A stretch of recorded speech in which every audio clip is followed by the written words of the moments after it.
ಪ್ರೀತಿಯ ವಿದ್ಯಾರ್ಥಿಗಳೇ, 10ನೇ ತರಗತಿಯ ಪ್ರಥಮ ಭಾಷೆ ಕನ್ನಡದ ಗದ್ಯಭಾಗದಲ್ಲಿ ಬರತಕ್ಕಂತಹ ಪ್ರಮುಖ ಲೇಖಕರ ಪರಿಚಯವನ್ನು ಮಾಡಿಕೊಳ್ಳೋಣ.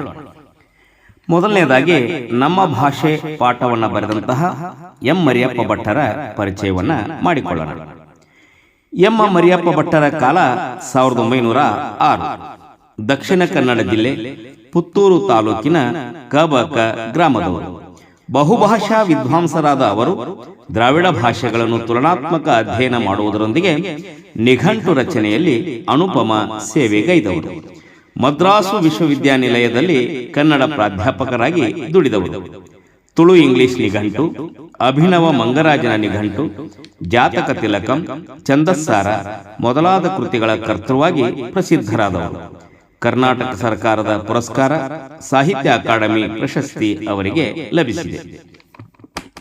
ಇನ್ನು ಎರಡನೇ ಪಾಠ ವ್ಯಾಘ್ರಗೀತೆಯನ್ನು ಬರೆದಂತ ಲೇಖಕರು ಎನ್ ಮೂರ್ತಿರಾವ್ ಅವರ ಪರಿಚಯವನ್ನ ಮಾಡಿಕೊಳ್ಳೋಣ.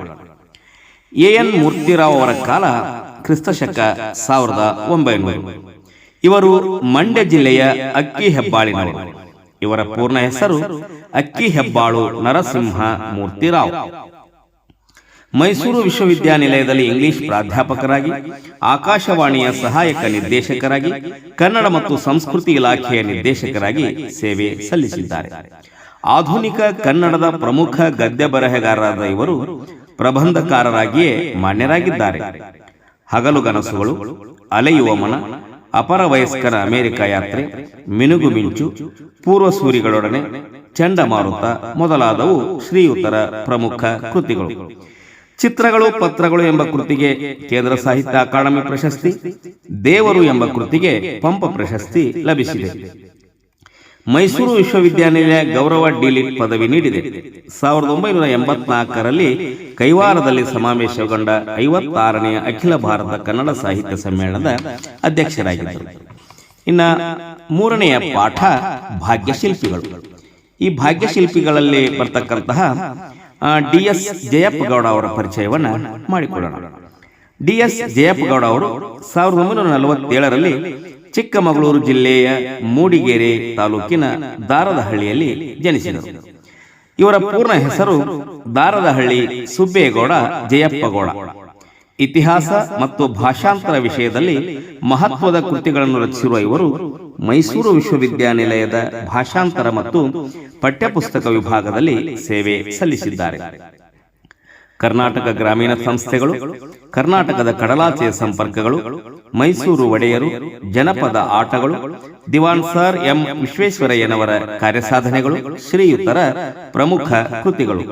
ಕರ್ನಾಟಕದ ಕಡಲಾಚೆಯ ಸಂಪರ್ಕಗಳು ಕೃತಿಗೆ ಕರ್ನಾಟಕ ಸಾಹಿತ್ಯ ಅಕಾಡೆಮಿ ಪ್ರಶಸ್ತಿ ಲಭಿಸಿದೆ. ಧಾರವಾಡ ಕರ್ನಾಟಕ ಸಂಘದ ಸಂಶೋಧನಾ ಬಹುಮಾನಕ್ಕೆ ಭಾಜನರಾಗಿದ್ದಾರೆ. ಇನ್ನು 4ನೆಯ ಪಾಠ ಎದೆಗೆ ಬಿದ್ದ ಅಕ್ಷರ. ಈ ಪಾಠವನ್ನ ಬರೆದಂತ ಲೇಖಕರು ದೇವನೂರ ಮಹಾದೇವ.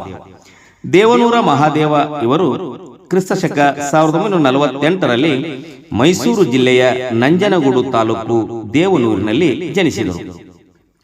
ಮೈಸೂರಿನ ಭಾರತೀಯ ಭಾಷಾ ಸಂಸ್ಥಾನದಲ್ಲಿ ಅಧ್ಯಾಪಕರಾಗಿ ಸೇವೆ ಸಲ್ಲಿಸಿದ ಇವರು ಬಂಡಾಯ ಮತ್ತು ದಲಿತ ಸಾಹಿತ್ಯದ ಪ್ರಮುಖರಲ್ಲಿ ಒಬ್ಬರಾಗಿದ್ದಾರೆ. ಆಡು ಮಾತಿನ ಧ್ವನಿ ಶಕ್ತಿಯನ್ನು ಎತ್ತರಿಸಿದ ಶಬ್ದಶಿಲ್ಪಿ ಇವರು. ದ್ಯಾವನೂರು, ಒಡಲಾಳ, ಗಾಂಧಿ ಮತ್ತು ಮಾವು, ನಂಬಿಕೆಯ ನೆಂಟ, ನೋಡು ಮತ್ತು ಕೂಡು, ಎದೆಗೆ ಬಿದ್ದ ಅಕ್ಷರ ಶ್ರೀಯುತರ ಪ್ರಮುಖ ಕೃತಿಗಳು.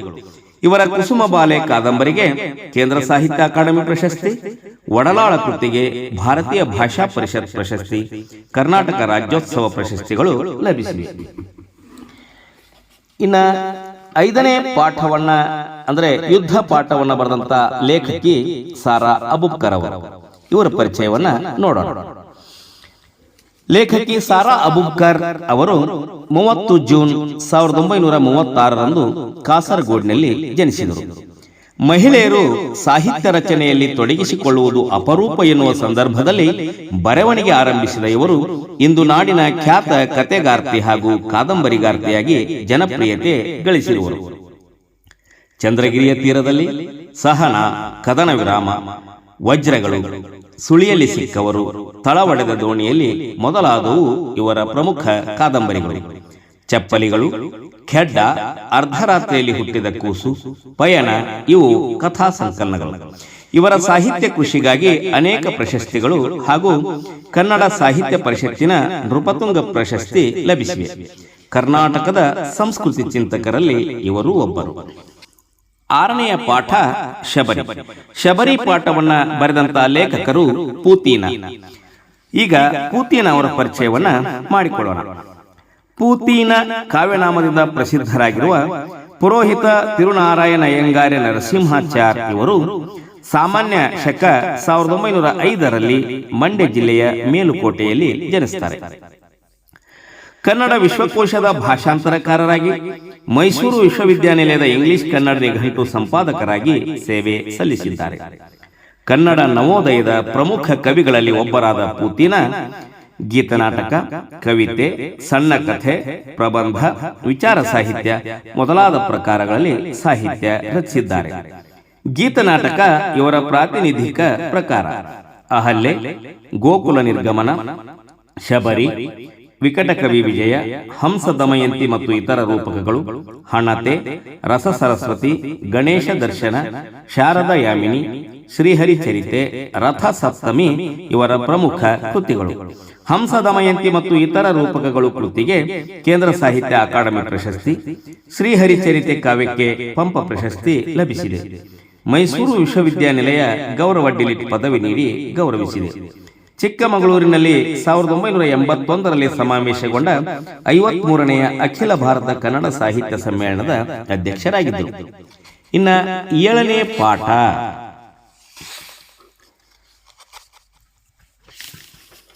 ಲಂಡನ್ ನಗರ.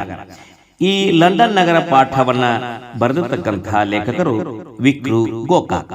ಈಗ ವಿಕ್ರು ಗೋಕಾಕ್ ಅವರ ಪರಿಚಯವನ್ನ ಮಾಡಿಕೊಳ್ಳೋಣ. ವಿನಾಯಕ ಕಾವ್ಯನಾಮದಿಂದ ಪ್ರಸಿದ್ಧರಾಗಿರುವ ಡಾಕ್ಟರ್ ವಿನಾಯಕ ಕೃಷ್ಣ ಗೋಕಾಕ್ ಇವರು ಸಾಮಾನ್ಯ ಶಕ 1909ರಲ್ಲಿ ಹಾವೇರಿ ಜಿಲ್ಲೆಯ ಸವಣೂರಿನಲ್ಲಿ ಜನಿಸುತ್ತಾರೆ.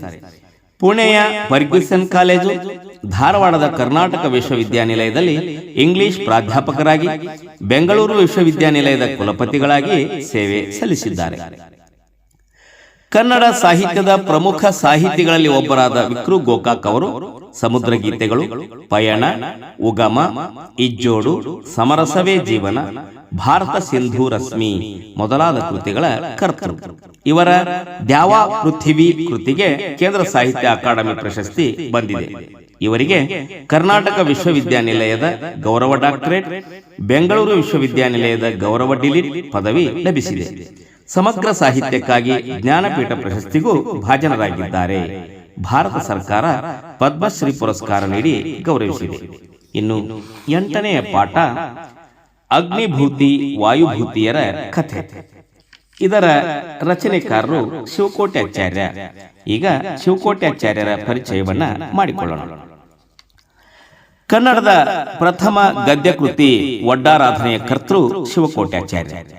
ಇವರ ಕಾಲ ಕ್ರಿಸ್ತ ಶಕ ಸುಮಾರು 10ನೆಯ ಶತಮಾನ.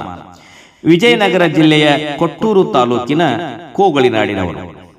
ಈ ಹಿಂದೆ ಕೋಗಳಿನಾಡು ಬಳ್ಳಾರಿ ಜಿಲ್ಲೆಯ ಹಗರಿಬೊಮ್ಮನಹಳ್ಳಿ ತಾಲೂಕಿನಲ್ಲಿತ್ತು. ಜೈನ ಧಾರ್ಮಿಕ ಕಥೆಗಳ ಸಂಗ್ರಹವಾದ ಒಡ್ಡಾರಾಧನೆಯಲ್ಲಿ 19 ಕಥೆಗಳಿವೆ.